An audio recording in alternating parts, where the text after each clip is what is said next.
Palworld just announced a collectible card game, and the timing feels, I don't know, intentional? This isn't just merch, it's an expansion into the same territory Nintendo has dominated for decades. So the question everyone's asking is simple. Is this just a smart business move or a very deliberate shot across Nintendo's bow? Because when you already sit in legal gray areas, every move like this sends a message, and this one is loud. Are you not entertained? To be clear, this isn't about Palworld copyrighting a card game mechanic. It's about optics. Nintendo has built an entire ecosystem around collectibles, trading cards, brand loyalty, and now Palworld is expanding straight into that space. For some fans, this feels like confidence. For others, it feels risky, especially with legal pressure already in the background from Nintendo. The real story isn't the card game itself, it's what this move says about how bold Palworld is willing to be. Drop a comment right now. Is Palworld just expanding its brand, or is it deliberately shooting at the Nintendo brand across the water? I'm gonna go ahead and say this. My cousin once said, Palworld and their developers, Pocket Pal, fuck Nintendo. You want to come at us because of how we design our game? We coming for your lunch money. We coming for your dinner ticket. We coming for it all. Palworld, it is huge. It may not be Pokemon huge, but trust and believe me, in recent times, people are tired and getting very, very less patient with the House of Mario. Keep half-assing things and just saying, hey, just take it and enjoy it. Pokemon ZA was an abysmal, cheap, half-ass cash grab. So much so that when their leak came out showing how much money they put into it, it's pennies on a dollar. Yeah, that's not to say every game needs to be a huge grand soul budget, but they literally make sure their investment is low and the return is high. Me personally, you don't take this as factual news. I see Pocket Pal as a developer that is not afraid to stand up to the bullies of Nintendo. Nintendo, you don't own creature capturing mechanics. You do not own a trading card or collectible card game right. You don't own any of that. You came along and just did it a little bit better than everyone else and is reaping the benefits on this. I also want to say one thing. Nintendo does not own Pokemon. They hold a good majority share and they just keep them on a very, very tight ass leash. But I am thrilled. Dropping gems, bitch! I am thrilled to hear this news because it says finally, Nintendo's days are come due. What do we all keep saying? Competition breeds what? Competition is healthy. Nintendo, Innovation, you builds got yours. innovation.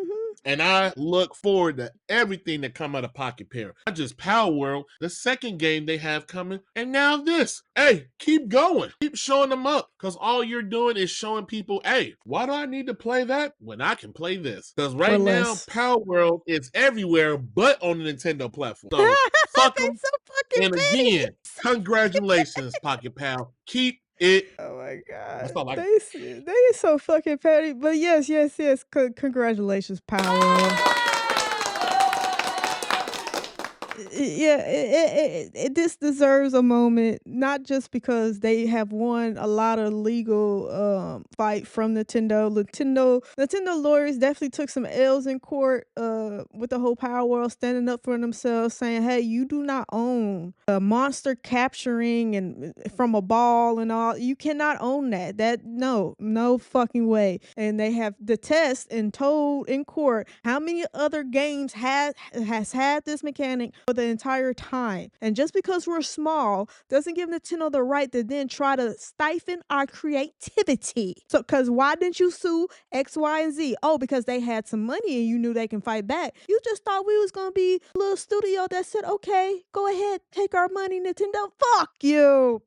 And it was at this point. It was at this moment that he knew he fucked up. Nintendo lawyers wasn't ready for the fight. They wasn't ready for the fight. And they had to take a L, bitch. And not only has Palworld doubled down, they have tripled down, quadrupled down. Now they going into merch. And listen, if you don't know, because maybe you're not in the Pokemon card or Yu-Gi-Oh card space, and that's perfectly okay. But let me just say, the Yu-Gi-Oh and Pokemon generate a lot of fucking money off their cards, card game, whatever. And people don't even play it. They just collect the cards because it look pretty. And this has the potential to really bring in great revenue for Palworld. Honestly, I can honestly see, especially if they go to a good card maker who makes the illustrations chef's kiss. I mean, that was the thing with One Piece. And I know this is not a card game topic, but that was the thing with One Piece. When it first hit the market, it was so limited. Some of them booster boxes was going for $1,000. It's because you couldn't get your hands on it. They wasn't at your local Walmart or card game. They would sell out instantly, which drove up the resale price. I'm not saying that's how Power is going to be, because we have seen the correction from One Piece. You can now buy some of the cards in Walmart. They're on the shelves. So the resale value for a lot of cards have come down, because some of them was just outrageous. They were more expensive than top tier Pokemon cards, which it was just insane. Don't get me wrong. I think One Piece, correct me if I'm wrong in the comments, I think One Piece and even Dragon Ball Z is created by, who are those people? Bandai?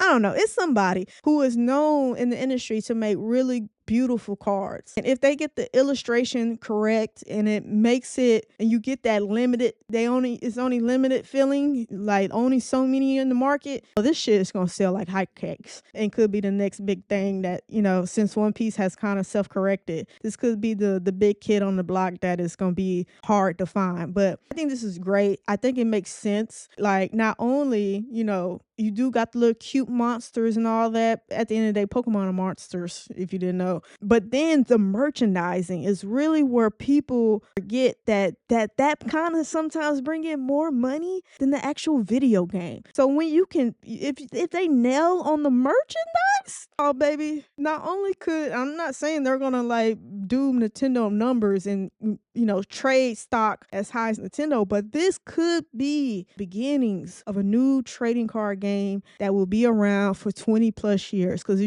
like I've said, the Pokemon trading card game and the Yu-Gi-Oh trading card game, hell, even Digimon still has trading card, like they still survive even though they're not having active shows on TV. Trading cards is a buku amount of money you can make. So good for them. Good on them. I support anything Palworld do, and if this is affordable at launch, I will pick up a copy.